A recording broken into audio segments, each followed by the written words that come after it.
Hello mga amiga, no? So, syempre magdi-dinner na. Tara samahan niyo ako maghanap ng ulam sa daan.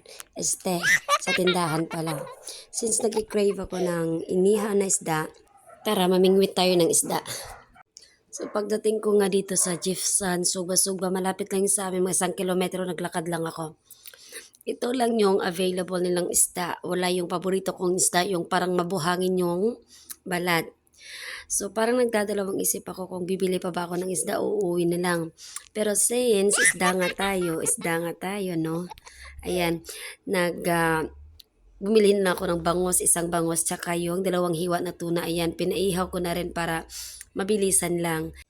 Mabilis lang siyang lutuin kasi wala pa sila masyadong costo. Medyo maaga akong dumating rito.